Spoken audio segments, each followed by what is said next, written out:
Now, real people, real opinions. Nighttime Talk with Niall Boylan. Ireland's classic hits radio.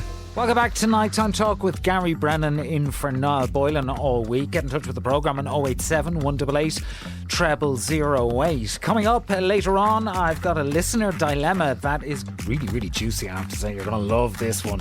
I'll read it out to you in a little while, and then I'll also be talking to the luckiest mum in the UK. Can't wait for that chat.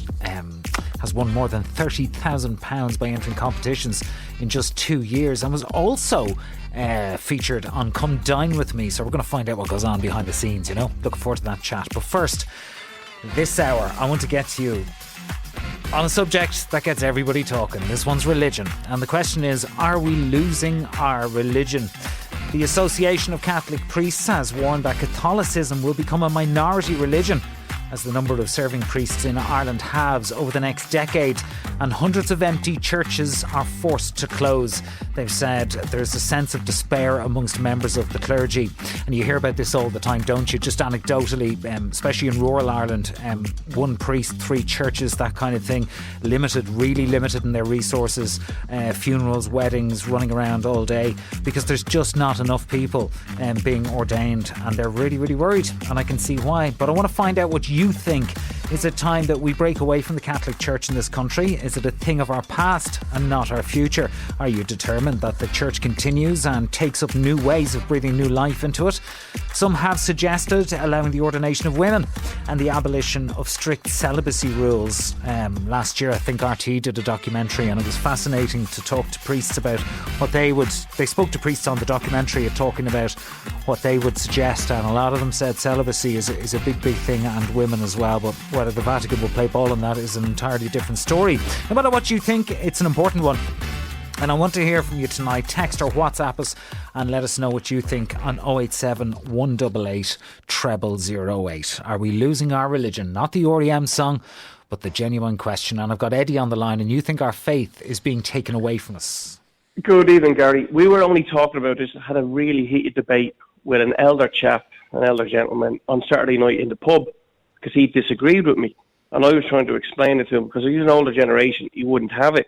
So I actually went home and I started looking into it. And then when I seen you were talking about it on Facebook tonight, I was like, I'm actually ready to contribute something here, because I've done a bit of homework. So you know the way we have a census every 5 years. Yeah, so we have a census every 5 years, right? In 1961, we had a census, and 94.9% of this country identified as Catholic, right? In the last census, in 2022, that figure had dropped to 69%. So in 61 years, that figure has dropped by 25.9%. And like the Catholic religion says, at the moment, there's currently 2,116 priests in this country. 15% are over 75. That's 299 priests who won't retire because there's no one coming up to replace them in the diocese. 25% are between 60 and 75. That's another 550. And last year, 21 seminarians joined the Maynooth College for Priests. 21.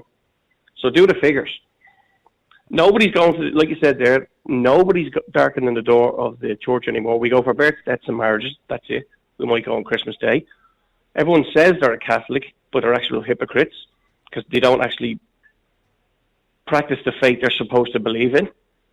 And little by little, it's been eroded. And like the Catholic Church said there, in 50 years' time, we'll be a minority. And why do you think that is, Eddie? Because the more... Eddie, what do you think is causing the erosion? People are more... I would say, Gary, there's been a lot of scandals. Paedophile priests, Bishop Casey back in the 90s, Tuam, mother and babies. And people are voting with their feet to stay away. And also people are a lot more educated. And I would class myself as that. So I would be born in the 70s. And I was raised as a Catholic, as, you know, most people were. You probably raised yourself. But then you get to a certain age and you start questioning it all. And then when you see all the scandals, and I've kind of walked away from the church. I don't believe in it. Now I class myself as an atheist, you know? And people say, yeah, but you were raised as a Catholic. I didn't get a choice in that. Eddie, you know? What would you say to people who say that faith and religion are two sort of separate things? Like you may not go to the church, but you may feel your Catholic faith personally and pray at home and Well, this is what I was saying to this chap. He was saying, I don't have to go to the church to practice my faith. And I said, so you're telling me you pray at home? And he goes, no. And I said, so where do you practice it? You know, I said, your religion is on its knees. Your church needs you, and you don't go. Well, so what kind of follower are you? You know? And he didn't know what to say. He just started shouting at me, called me all sorts of stuff. But that's the fact. That's the world we live in. So you think we're churches are closing? Yeah, you think we kind of because people aren't attending. You think we want our cake and eat it? Is that we go around saying we're Catholics, but we don't go to the church and we don't take part in the ceremonies and the masses, and we just we're walking around almost like zombies, going, "No, we're Catholics." Well, yeah, like we're Catholics because we feel like we have to be because of tradition, because that's what our grandparents and our parents raised us to be. But we don't actually practice this faith. I couldn't tell you the last time someone in my family who all identify as Catholic went to a church. I mean, when I was a kid, we were sent to the church and we had to know who the priest was because my sister was a goody two-shoes and she'd tell me dad and he'd say to us, who was the priest? And we'd have to know. And we'd go in, see who it was, and then run out the back and play football or something. But we'd always know, you know. Now, parents don't even send their kids to church anymore. They don't even send them. And like you said there, nobody's joining the priesthood. No one in your family, Eddie, goes to the church anymore. No. And my mum would class herself as Catholic, and I had this chat with her. I said, I've never seen you pray, but you tell me you're Catholic. And not only that, Gary, they're now training lay people. There's 40 people in Clogher just over the border being trained to do funeral liturgies because there's not enough priests to go around. They're training lay people to carry out these ceremonies. The Catholic Church is on its knees. And anyone who identifies as a Catholic, if you respect your religion and you want to practice it, get up off your arse and help it. Because it's not going to be here much longer. I mean, the more minorities we bring into the country from different religions, they're bringing their faith with them, you know? And no one's going into the Catholic Church. No one's going into the seminars to become a priest. And it'll be gone from schools in 50 years. You know, all these Catholic colleges you have. Who's going to replace these brothers that run these? Well, I can say they're eventually just going to end up schools. I can say anecdotally that I live in an area, obviously, like most people in Ireland, surrounded by churches, and I see the footfall. I also live near a big mosque, and I see plenty of footfall there. So there's a huge difference between how many people are going to the Catholic churches in my area and the mosque down the road for me that is constantly full and constantly getting people to come in. Stay with me, Eddie, because I want to go to Kathleen. You think that the Catholic Church in Ireland is already been done away with? Well, I wouldn't say it's been done away with. You know, I mean, it's still taught in schools, but you know, I don't think as many people go to church now the way they used to. You know, I'd be including me, but I have issues with my health, so I don't go to mass anymore. And do you have faith, Kathleen? If you don't mind me asking that personal question, would you be a spiritual person? Oh, yeah. Yeah, I am a spiritual person, yeah. That's something I do say a little prayer in the house and, you know, things like that, yeah. And I have a picture of a lady and, you know, I believe, but I don't get a chance to go on a Sunday anymore because I have issues with my health. But I do think that the churches, people are not attending. And as the previous caller said, you know, all the things about the abuse of kids, the schools. Oh, come on. How could you expect people to go in and listen to somebody who might have abused kids? Nobody could. You know, it's a disgrace, you know. And did you used to, Kathleen, did you used to go to Mass quite frequently? Yeah. Every Sunday I used to go, yeah. I used to go to the Capuchin Church in Church Street. I don't know if you know it or not. Yeah, I do. It's a lovely church. You know, it is a lovely church, and it's not far from where I live. And I used to enjoy really going, you know. But you know, things changed for me. But you know, listening to nowadays, I think it is a dying face, isn't it? Doesn't you know? I don't think the younger people, they're not interested in going to church. You know, are they? And I mean, who's going to take over when the older generation have passed, and there's nobody attending the churches, you know. I just despair. It's a shame, really, I suppose, in a way. I suppose it's a shame because it is part of, I mean, I was born in England, but I'm Irish descent. I was brought up Catholic, you know. And my parents were Irish, and, you know, so I think it's a shame. But what can you do if people, we are going to, I hope we're never in the minority, though, you know. Well, the majority still identify, really the majority still identify as Catholic in Ireland. But as Eddie was saying, there'll be no church if people don't go to it. And like the charitable work that the church remains involved in is enormous, you know, and organisations like Troker and everything, you know, they rely on the church, and the lay people now have been coming in to help in so many different ways, and it's not sustainable, is it? They need more priests, they need more people to attend, and they need more money. Yeah. Well, they do really, you know, because they don't really get, I don't know what way, if they're sponsored by the Church of Rome or what way they get, you know, how do they survive, you know? I wouldn't know about that, but I think it's part of Irish culture. I think it's been so, you know, it's very much a part of the Irish culture, I believe. You know, I've been living over here for over 20 years now, and I think it's, you know, it's a lovely thing to see the kiddies going and, you know, doing the Holy Communion and all that kind of thing, you know. And that's what you'd be kind of used to, you know, seeing, isn't it? But I think as regarding masses, you know, I think you could modernise it a bit, you know, they could bring more people that younger people might be interested in listening to, you know.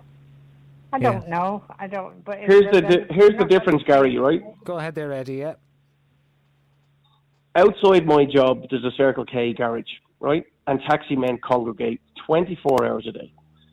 If I stand outside that Circle K garage, I won't go a half an hour without seeing a taxi pull up and a Muslim man getting out and putting his rug down to pray. They make the effort. Irish people don't do that. It's as simple as that. They have time for their faith. Irish people don't. You know, you see it all day, all the live long day. Wouldn't go a half an hour without seeing a taxi pull up and a guy putting his little rug out and doing his praying. Well, that's like what I said. That's like what I said earlier on about my area. I mean, the mosque is always busy, always vibrant. There's always something happening there, and the churches are rarely open. They're open for funerals, weddings, christenings, things like that. But a lot of people still use the church. I mean, they will go there and they will sit. I've often done it for a bit of peace and quiet. They're amazing amenities to have in the area. And I see other people sitting in the church just thinking or lighting a candle or whatever it is. It would be a shame, you know, to see less and less of that. But the problem is, and I don't mean to be disparaging to elder people, but it's all the Blue Rinse Brigade that are keeping the churches going. It's all older men and older women of retired age. It's not young people. They're not going. They're voting with their feet to stay away. What do you think they could do, Eddie, to get younger people in? The way the world is going. What do you think they could do to get younger people in? I think it's the lost cause. I think people are too educated these days. I mean, when you think about it, in the Middle East, thousands of years ago, there was four fellas called Matthew, Mark, Luke and John. Do you mind me asking you, why do you always say education? I mean, what does education have to do with faith and going to church? Because when you think about it, right? Like I was just saying to you there, in the Middle Ages, there was supposed to be four wise men in the Middle East called Matthew, Mark, Luke and John. You telling me they had English names then? I can't even find a Matthew in Dublin now. Well, they weren't English names. You know what I mean? And Jesus is supposed to be like a white dude. They weren't a white dude in the Middle East. They weren't English names back then. They were Middle Eastern names. To me, I don't want to put people's faith down, but to me, it's all science fiction, right? You can believe whatever you want. I won't criticise you for that. But to me, it's all science fiction. I mean, there's a different religion every week. It can't all be right. You know what I mean? He's got this God, he's got that God, and he's got that God. That's great. If you find comfort in that, more power to you. But Irish people don't find comfort in it anymore. You know, they're voting with their feet. Kathleen. Hold on, Eddie. Let Kathleen talk. Go on. Yeah, I just want to say, you know, even if you don't go to church, if you haven't got faith, you have nothing in this world. You have to have some kind of I faith don't have faith, and Kathleen. believe, None at all. No, yeah. Well, that's sad. I'm an atheist. I look after myself. If you haven't, yeah. Well, When you say I have to have faith, if I don't believe in God, what should I have faith in? Well, okay. Just say. Sorry? Just say for argument's sake. That you have addiction in your family, right? Any kind of drinking, drugs, or anything like that, right? And Okay. we are taught, if you go to a meeting or whatever, right, and this issue is in your home or in your life 24/7, to believe in a higher power, then, it helps people, I mean, not God or whatever, but a higher power, somebody that can... The only power I believe in, Kathleen, is willpower. I don't believe in a higher power. The only power I believe in is willpower. I'm not trying to be funny. That's just me. No, that's okay. I'm a complete atheist. I've looked into it all. I don't have any beliefs. I'm not spiritual. That's just the way I am. And to me, I don't have a faith. To me, seeing is believing. I won't believe a story until it can be proven. It's credible. It's just the way I am. Yeah. I used to be Catholic when I was growing up because I was too innocent to know anything better. And the more I grew up and became an adult and started questioning things and challenging things, I just started voting with my feet and stayed away. And it seems to be like a lot of people are following the same path, Eddie. Yeah. Eddie. Well, I mean, I think anybody's entitled to their own opinion, aren't they? I'm just stating the fact that I would I class myself more. I am a Catholic. I don't go to Mass because I have issues at home with my health. But I do believe in a higher power because it helps me to get through what's going on in my life. That's all. Great. And like I said, I respect you. You're entitled to your opinion. And if it helps you, brilliant. Who am I to criticise you? Yeah, Yeah, it doesn't. You were going to say something there, Gary? Okay. And I didn't mean to preach at you. I'm sorry. No, you're fine. We're having an adult debate. We're not shouting at each other. You're entitled to your opinion. This is actually what I wanted to ask you, Eddie, and it was nice to hear that exchange between the two of you because you're an atheist, you don't believe at all, and I wanted to ask you, people who do believe, do you think that we need more of that in society, or do you think we'd all be better off being atheists? Are you respectful of people that do believe?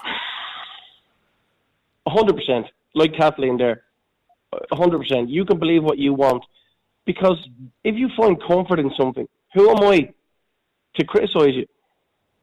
You know what I mean? If you go to church and you find comfort in lighting a candle and saying a prayer and having a bit of quiet time, who am I to criticise you? But what I am criticising is people that say they're Catholics and they're about as Christian as I am, but they'll identify as Catholics, but they don't do anything to practice their faith. I think that's what I find there's a fair bit of that in society for sure. There's people who sort of speak out of both sides of their mouth. They're there every Sunday for Mass and they think they're good but not in reality. But I know people that they look forward to Christmas. They're only looking forward to Christmas because they get a few presents and a week off work. No religious aspect comes into it at all. They wouldn't even say grace before they had the Christmas dinner. The whole religious part of Christmas, Christ's Mass, the clues in the name. The last thing people worry about now is the religious part of Christmas. They look forward to go out and have a few drinks with their friends, probably a week off Christmas holidays, and the kids are looking forward to a few presents. And the religious aspect is gone. It'd be interesting to actually know the numbers that actually attend on Christmas morning compared to a normal morning. I think the midnight Mass on Christmas Eve is probably the most popular Mass of the year for most churches. I mean, I don't have the actual numbers on that, but I just know that anecdotally. Wasn't there a priest last year who called it out and criticised people, saying, "You're all here on on midnight mass. Where he is the rest of the year. I think you're right. And he about that. and he Last caused couple of years, controversy over it. Yeah, last couple of years. Yeah, he called, and they all sat there, and none of them knew what to say because he was right. Mm. You know, you come once a year. Where he is the rest of the time. You know, the church is on its knees. We need our disciples, but do you think don't bother coming. Do you think they're hypocrites, Eddie? People who go to the mass once you a have year. to, of course you are. Well, look, if you follow the Catholic faith, right, you're not supposed to take the Lord's name in vain. You're not supposed to have sex before marriage, wedlock, all of this. So you either follow it or you don't. You can't just be like a once-a-year Catholic. A la carte You Catholic. know, yeah, okay. there's certain rules. Exactly. Stay with me, Eddie. I'm going to go to John. Now, John, you're very welcome to the show. It's a new country now, you think, with many different Irish, like America and England. Religion is history. Yeah. Well, I'm in my 60s now, and I'm up to, I suppose, the late 90s. We've had a lot of Europeans, Africans. They've all come in, and their kids have grown up. I worked in a secondary school where the children. I remember one evening going into a classroom and there was girls in there talking. I thought they were, from Galway or whatever, but they were actually, I suppose they were black children, but they were Irish. Ireland has changed. Our country has changed totally in the last 25 years, and we've got to accept that it's kind of like America or England. We've got all different religions and different beliefs in it, but some people we're stuck in our ways. We still think of the past, but things are just changing.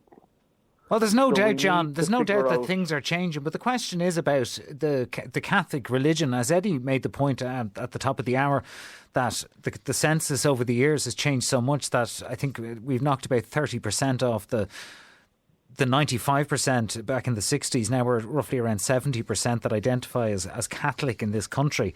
And do you think the Catholic Church is losing its grip? Not grip, it's the wrong choice of words. Do you think the influence of the Catholic Church is rapidly leaving the country? Oh, it's been disastrous. Yeah, there's no talk. When I was a young man or the Catholic Church had all the power. Your priests and were always when they visited the house. And it's gone. They just don't seem to have. They're just lost. It's not. A lot of people come to the country, like you said, John. All our citizens that are immigrants and with different religious backgrounds. Eddie, you said that you see Muslims praying out in the open, that the different religions, as opposed to the Catholic religions, they love their religion. They celebrate it openly, Eddie, don't they? Yeah. Oh, yeah, completely. And I work with a couple of Muslim lads, salt of the earth, but they respect their religion and they follow it and they follow the rules of it. So, and like that chap said, it's not about criticising immigrants because we're a multicultural society. Yeah. But the more people we bring in from different faiths, when they have kids, like John says, they'll sound as Irish as you and me, but their parents are raising them as Muslim because that's what they are. So then the percentage is going to drop even more. Like in 1972, there was a change to our amendment to say we're a secular society because the Catholic Church ruled the country. Education, laws, even state business. You don't have that grip anymore. When I was a kid, and Gary, you were probably the same, you'd probably fear the priest more than the copper. Absolutely. That's the way it was. Oh, yeah. They ruled with an iron thumb. It's not like that now. I actually couldn't tell you the last time, well, obviously I don't go to church, but last time I even seen a priest walking down the road with a collar on. You stood up straight when a priest was walking towards you, for sure, and you showed the respect, hello, Father. And, oh, yeah. Yeah. You just don't see many priests anymore. You know, That's it's- the thing. Out and about, when I'm walking around my area, I can't remember the last time I saw a priest in a shop or in the shopping centre or anything like that. Like, it really has changed so much over the last few years. And we were talking earlier on about the decline in ordinations, and it's hard to know where it's going to go from here. But I'm going to take a quick commercial break, and I want you to stay with me, Eddie, because we're going to keep talking about this. Are we losing our religion in this country? Get in touch with the programme on 087 188 0008 and let us know your thoughts. Back in a moment. Welcome back to Nighttime Talk with Gary Brennan in for Niall Boylan this week. Get in touch with the programme on 087 188 0008 and let us know the answer to this question. Is Ireland losing its religion? Before the break, I was chatting to Eddie there. Eddie, you're still with me, aren't you? I am indeed, yeah. Eddie, do you mind me asking you a question, a personal question? I'm not sure how to ask it to you. Are you married with kids? No. No. If you But had, I always said, if you had kids no. someday, and This is, yeah, I know what you're going to say. okay, well, for the benefit of the listeners, I'm going to say I it would, anyway. If you got married and had kids, Okay. and your kids decided they wanted to become Catholic and go to church, and indeed, if your wife decided that she wanted to be a Catholic, how would you square that, one being an atheist? Well, if they grew up and they turned 18, they're adults, and I don't have a control over what choice they make. I have my own opinion, but I respect their beliefs. What if they came to you as young You know, children and they asked If you? they, like I said, if they came to me as young children, I'd try and say, wait till you're 18, till you're an adult, and you'll have a more grasp of what you're talking about. You'll be a bit older, your brain will be a bit more developed, and you'll learn a lot more about the world. You know? And could you But I thought you were going to ask me. Go on, yeah. I thought you were going to ask me if I was in a relationship, and then my partner said, right, we want to have a kid, and I want the Christians, etc. You know, That was my second that's what I thought you were going to ask. No, that me. was my second question. Go ahead. Yeah. Before I had a child, I would have that conversation. You know? Gary, I was going out with a girl years ago, right? Are you still there? Yeah, I'm here. Listening. Go on. Hello? Yeah. Oh, sorry, my phone beeped there. I was going out with a girl years ago when I lived in England. And she says, when we get engaged, this was after about 9 months going out with her. And I said, whoa, hold your horses there. Because we'd never had this conversation. I said, what do you mean when we get engaged? And she goes, when we get married. And I said, okay, it's time to have this conversation, Alec. I said, I'll never marry you. She goes, what do you mean? I said, I love you to bits. Love you to bits. I'd spend the rest of my life with you, I'd be happy. But I don't need to put a label on it because there's not a religious bone in my body. We split up right over that. She's been married twice since, single now. Twice. It's funny how things work out, isn't it? Could you not have gotten hitched in a And in a also, registry office? I don't know, because I don't believe in marriage at all. Why do I need to put a label on something? If I love someone, my feelings should be enough. I don't need to put a label on it.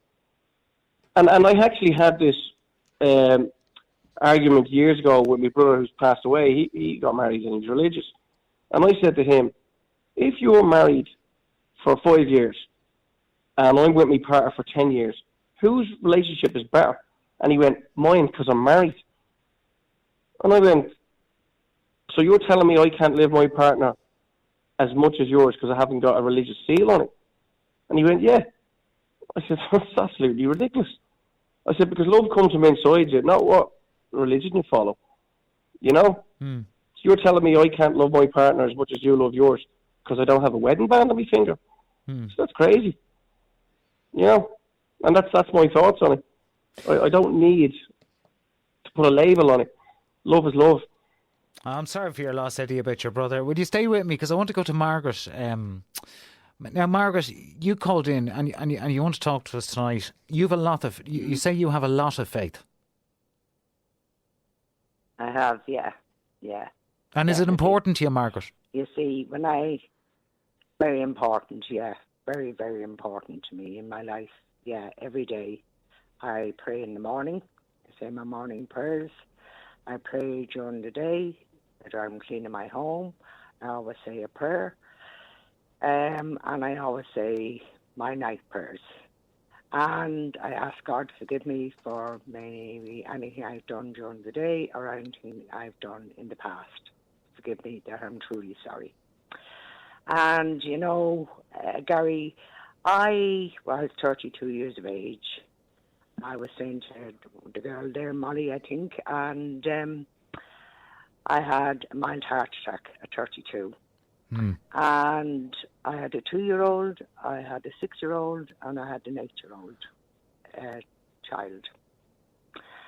And on the 17th of June, I collapsed at work. And God, I was working in a hospital. And I was put on the bed, and they were pumping on my chest, and they were, get the doctor here quick, we're losing her. And I went up onto the ceiling, and I could see exactly what they were doing. I could see my brothers and sisters coming in different doors, and they were told to stay outside the curtain, that they were working on me. I fully convinced it was my mother, saying to God, please let her go back. She has 3 small children. Please let her go back. And I came back down into my body. I felt myself going back into my body. And I kind of came around, and the doctor was putting the drip in down around my wrist and putting in an injection into me and putting a drip up. And I just kind of opened my eyes, and the only words I remember saying to her was, please don't let me die. And I went into Beaumont, and I got ECGs done, and I said Seamus O'Neill in Beaumont, he was the doctor looking after me at the time, absolute gentleman as well. And I said, don't let me die. And I was in intensive care then for 72 hours, and then I was put into the next ward down from intensive care, as they say. And I was out of work for 4 months. And I was in heaven, you know, and now I saw no light, but everything was snow white, and it was the most peaceful experience I've ever had in my life. So what you're telling me, Margaret, is you had a near-death experience? Yeah. And you're entirely sure? Yeah. There is a heaven. There is another place that we all go to, regardless of whether you have a religion or not. And I know many people, like the other chap there on the line, who says they're an atheist. Yeah. But I have cared for people who were atheist people. And believe it or believe it not, when they're dying, they say, God, thank you for my life. They always go back to God. Doesn't matter what religion you are in this world, there be a Catholic, a Protestant, a Jew, a Muslim, or any other religion or non-belief, we all go back to thanking God for our lives. Margaret, that's what I believe. Margaret, you know? Before this happened to you, you say you were 32, and I'm sorry you had to go through that. Yeah. I have to ask you, did you have faith before it happened, or was it something that came to you afterwards? Oh, I did. No, I always had my faith.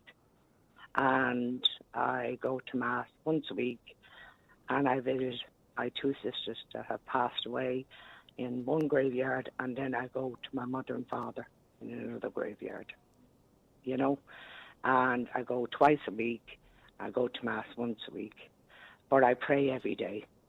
And I ask God to help to stop the fighting in Gaza and stop the fighting in Ukraine, and to ask the people.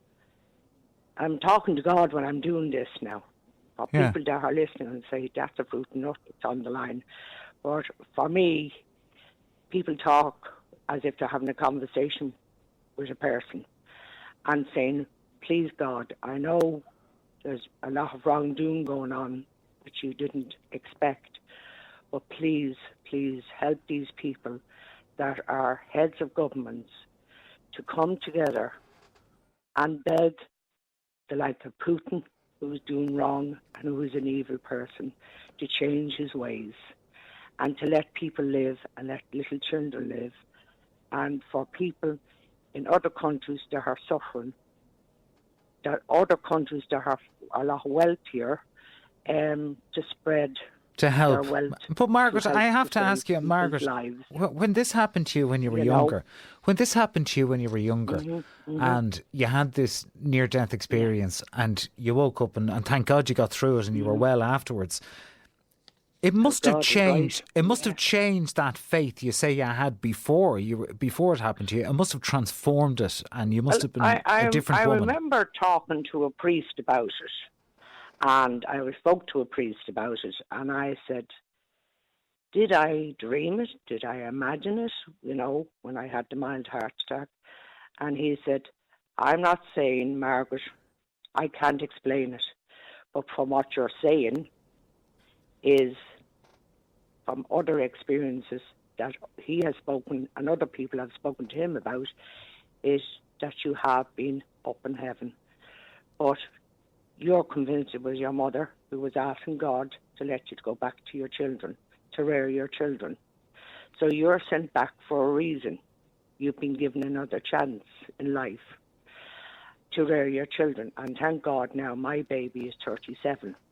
And I have a 41-year-old and I have a 43-year-old. And they're all married.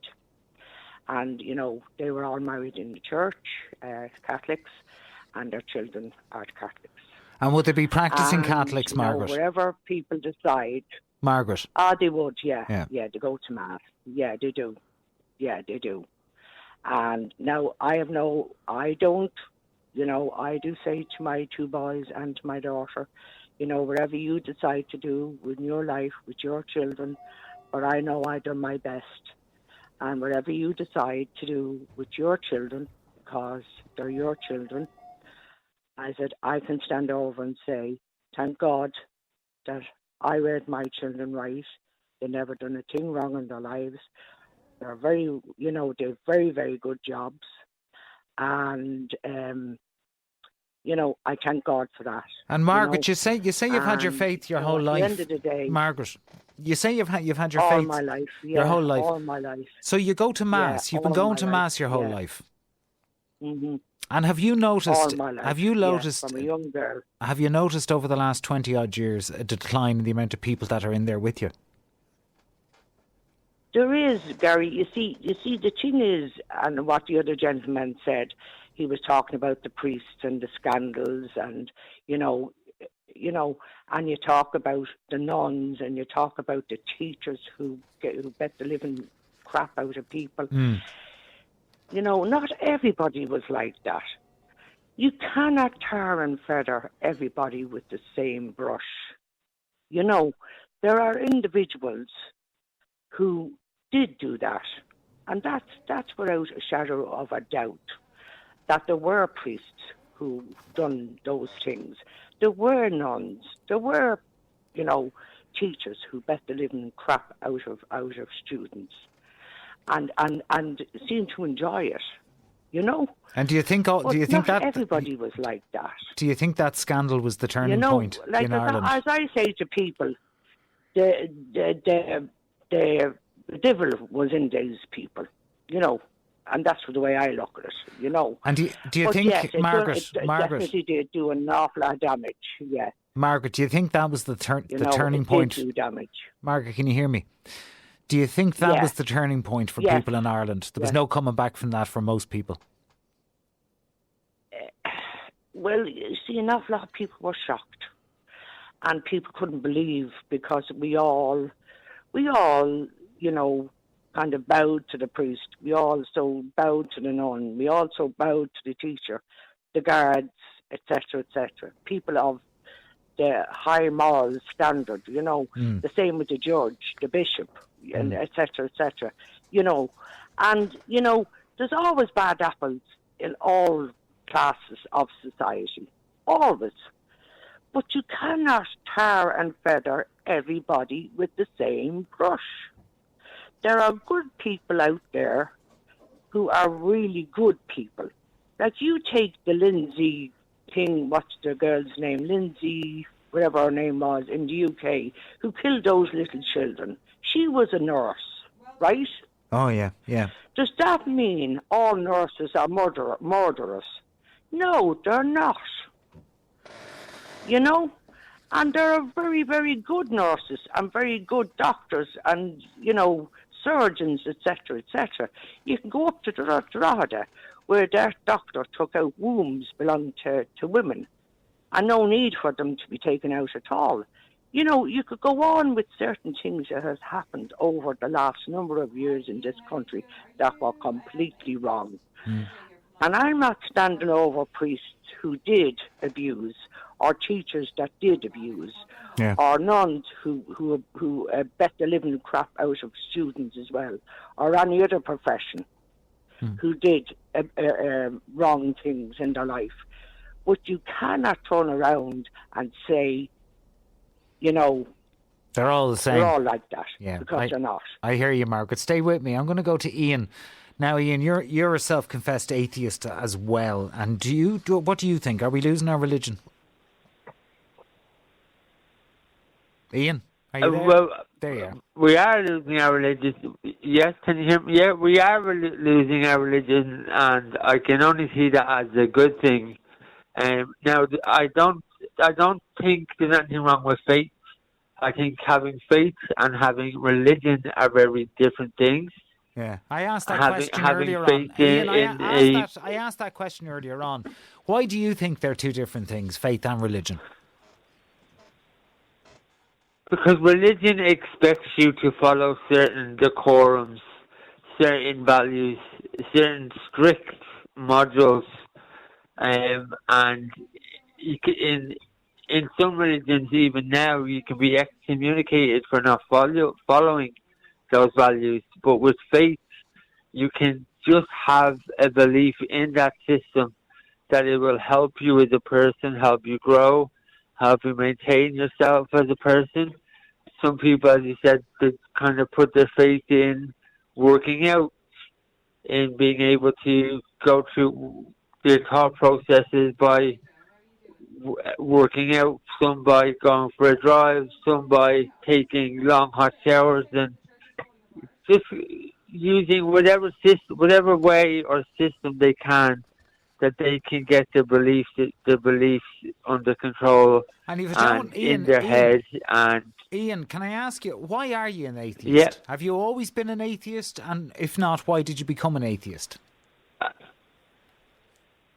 I think I've always become. I was always an atheist. Now, as a child, I didn't really have a choice. We were Catholic parents, although my parents didn't practice whatsoever. They didn't go to church on a Sundays. We did the traditional ceremonial type things like confirmations and communions and stuff like that. And I've seen we've had family weddings done in front of churches and priests, and it's just not something that me personally felt that the family believed in, but that it was just the model designed around those things. So how else would you do, like almost from a perspective, how else would you do these things? So you had to get your confirmation. What other way did you do them? You had to do the things. Yeah, you had. Yeah. Exactly. And then that spreads on to later on in life, as I said, to things like weddings. Like, well, what's the option? What's the alternative? And I don't think a lot of people are willing to explore what those other options may be. And is there anyone in your family, Ian, that have faith or are religious? That I can immediately think of? No, not at all. Not at all. None that bless themselves with holy water that they might have at the front door. None that might pray when something is going wrong. No, not really any at all. Now, there are people in my family who might not pray to a particular god when they need help or assistance, but just pray to whatever greater or higher power they might believe is out there. Or just asking the universe, the collective universe, all the people in the world that might be able to help to do so, almost in a form of praying. I understand that might sound a bit contradictory. No, I get you. And a lot of people have those ways of doing things. I'm going to go to Joe. Joe, you called in to say that the church is falling apart in certain ways. Is that right? Yes, I would totally agree. Yeah. Good evening. Gary. How are you doing? I'm very well, Joe. You're very welcome to the show. Go on. Because I think, and thanks again. You're doing a good job as well. Fair play. I also think that they are falling apart in certain ways. I think, number one, they're kind of going along with the government narrative, when it comes to certain issues like immigration and all that kind of thing. And I've noticed, too, that there was one particular priest who, I'm not going to mention his name now because there's really no need, but he made a kind of a weird sermon recently at a mass I was at here in Cork. He said that Ireland there should be more immigrants in the country than anyone else put together. And I was saying to myself, that's a kind of a weird statement, because does he want to destroy our economy? Is he going to pay for all their accommodation? But you see, there's this narrative with the Catholic Church over the years. And I am old school. I do believe that I am a Christ Catholic. I believe in certain certain forms. The sanctity of marriage and all that stuff, and that kind of thing. But I think in the last couple of years, the Catholic Church have been kind of playing to a different gallery. I think they're kind of trying to please everybody. And as you know, Gary, my apologies. You can't go down that road. You can't go down that road and please everybody, because if you start going down that road, you're really cutting your own nose off. Like in 2018, as you remember, during the abortion referendum, a lot of these so-called priests and bishops were denouncing the politicians. They were even refusing them into the church.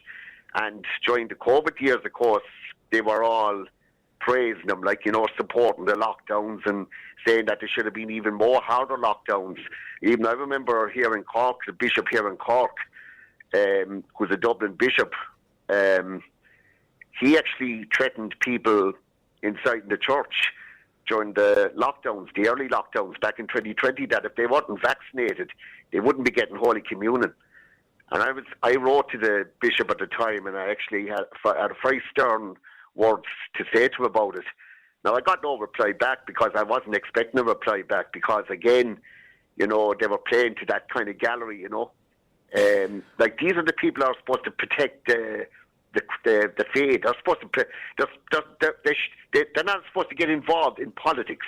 They're supposed to look after their own affairs, I hear you, Joe, and I want to ask you over the years. Joe, I hear you. I want to ask you though. I mean, you mentioned the priest up in the pulpit saying, that there should be more immigrants, and you talk about the bishops refusing, or the priests refusing communion. There was a time in Ireland where what they said really went a long way. It doesn't so much anymore at all, does it? It sort of doesn't matter what they say in church. I mean, as you said, you were sitting in the congregation and it went right over your head. Well, it did, because I take things very personal, to see. And, if I think something is wrong, I will correct it. And I think that's what's wrong with people. I think a lot of people don't correct things. They don't question the motives of what they say. Now, there are good priests out there who do great work in the community. But, of course, you do have the bad actors who have destroyed the Catholic Church over the decades. Now, they weren't really priests. They were just fucking scumbags, if you don't mind me saying. They were rubbish. They didn't give two fiddlers about their faith. They were just interested in trying to make a name for themselves. And, that rubbed off a lot of the media over the years.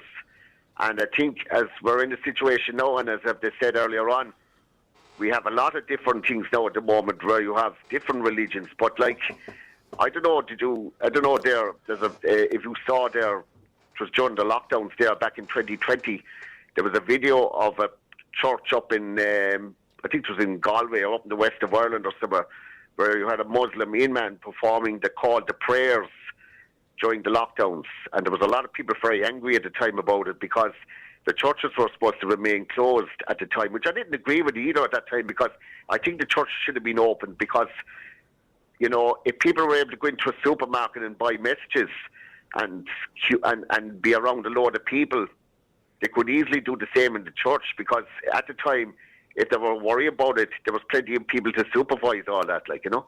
But I think they kind of, you know, they play to both sides of the fiddle, really. That's the way I look at it, like, you know. They try to please everybody. They try to be nice to everybody. But they also kind of do it, I think, for their own agenda, you know. And that's why I worry that in about 5 or 6 years' time, when a lot of the elderly people have passed on, that there'll be a lot of churches will close in this country, or else they'll be open, but they'll only be open on a Sunday, and that's it. Yeah, I hear you, Joan, and it's a great point to leave this. That's the way you made a good point, and that's what they're worried about. You know, what's it going to look like in 10, 20 years? But that's a good point to leave it on, Joe. Thanks a million for calling in as well. Thanks to Ian and Margaret and everybody who called in on that topic. Are we losing our religion? Now, real people, real opinions. Nighttime Talk with Niall Boylan. Ireland's Classic Hits Radio.